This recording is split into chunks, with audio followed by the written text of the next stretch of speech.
Hi, well, it's day 112 of my meds journey, my journey to clarity, and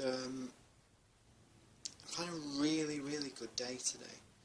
It's been an excellent day. You know, one of those kind of days that you don't want to end. It's been a very long day as well because I left home. I left for work this morning just after 7 o'clock. I started work at 8, I finished at 4, and I had to run a few errands, and then sorry, I'm just stretching a little bit there, because I'm tired, right, but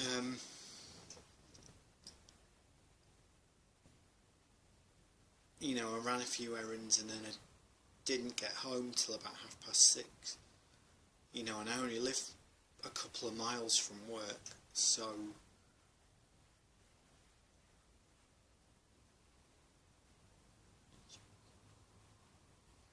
and it was just like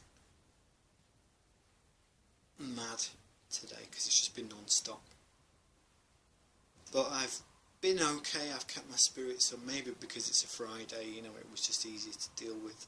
You know, I was Friday, dressed down. You know, I was fine and that kind of thing. But you know, I just feel exhausted today because I've had a really good day, a really productive day. But it's been tiring because I've been up since about 6 o'clock this morning. It's now nearly 9 o'clock at night, and it's hard when you're kind of putting in those hours. But you know what? I have a feeling that things are going to be just fine.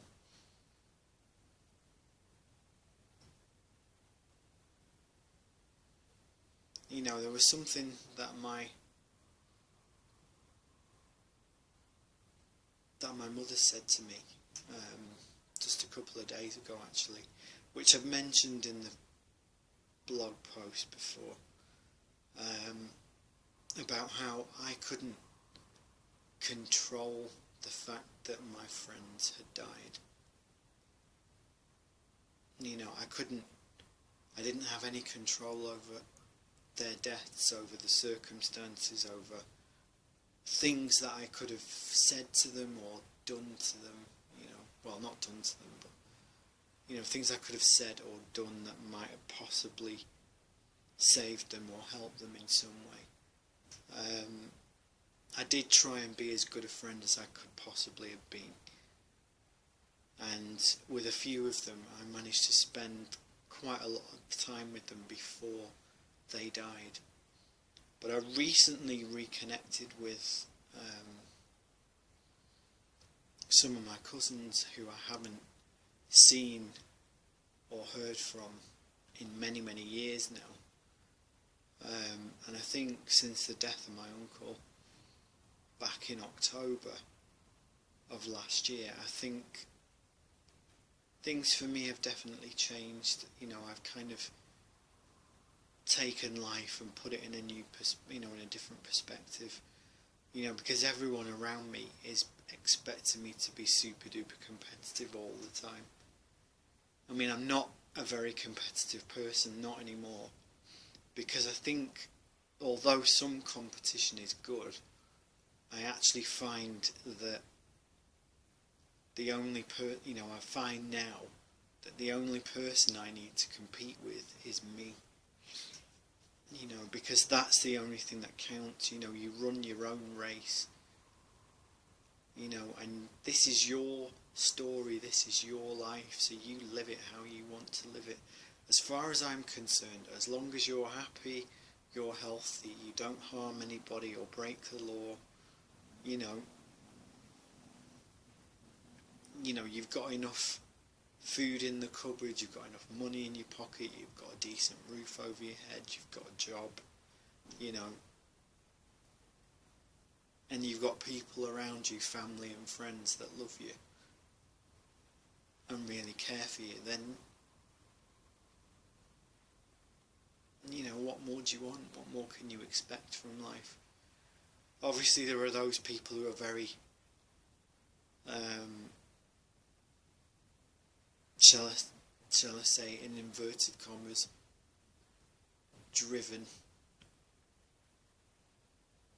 But you have to sometimes ask yourself, you know, you see them in their smart suits and their fancy cars and designer watches and all that kind of thing, and sometimes it makes you wonder what they actually have done to get there. You know, I mean, a lot of people in this world are very, very honest and very decent people, but just because they don't reach a certain level of success, it doesn't make their success any less valid than anybody else's. You know, a friend of mine always used to quote something that's quite profound, actually. For many, many years before he died. He died 2 years ago.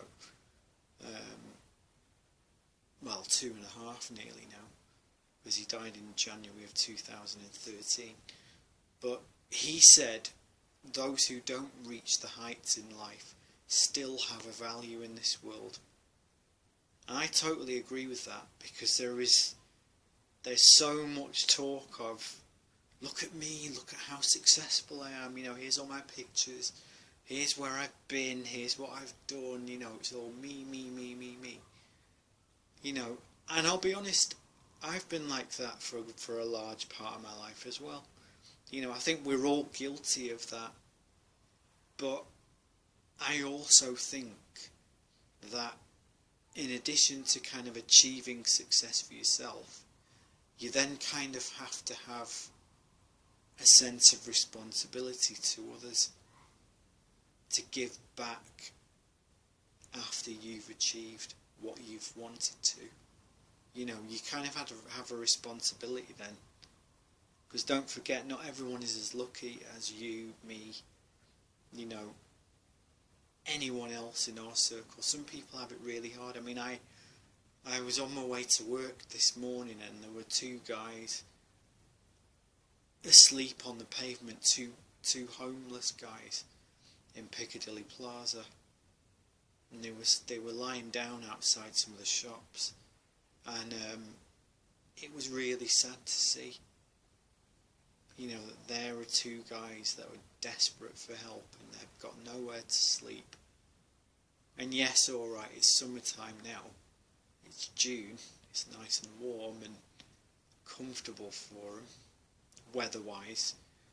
But what about the winter time? What about October, November, December, you know, when the wind's howling and kind of rushing past, and there's rain and hailstones and all other kinds of crap.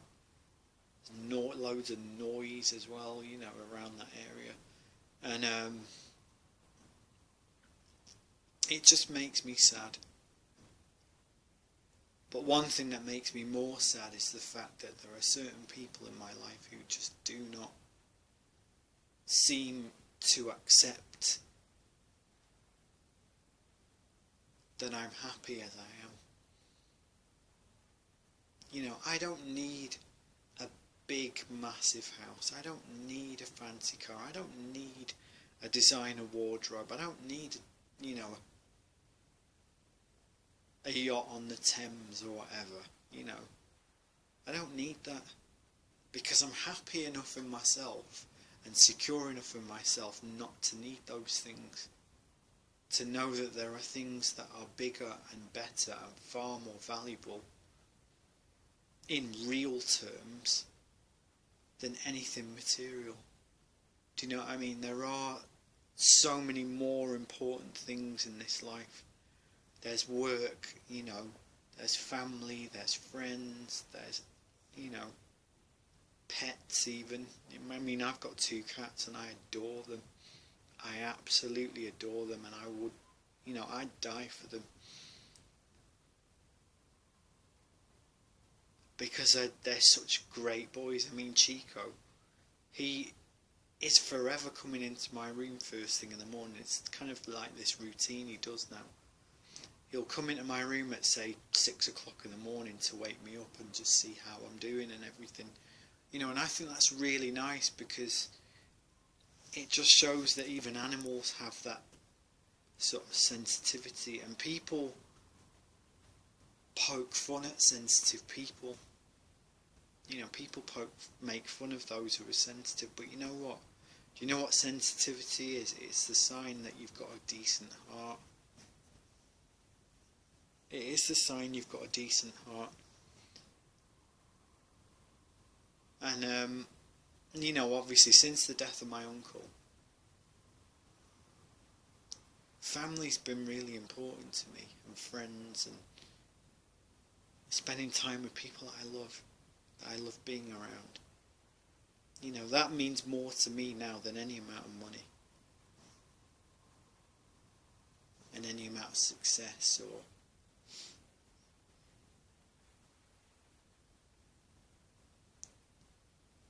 whatever. You know, it makes you wonder when you see all these people who are very, very materialistic, and you know, everything has to have a label and everything has to be designer or, you know, top end. It makes you wonder what kind of void these people are trying to fill with money and possessions and gold and riches, and you know, what are they trying to compensate for? You know, because I know now there are things in life that are a hell of a lot more important than money. Believe me, there are. But that's me once again rabbiting on for over 12 minutes. So I'm going to get going now, but have a lovely weekend, people, and I will speak to you tomorrow in my next vlog. Okay, bye.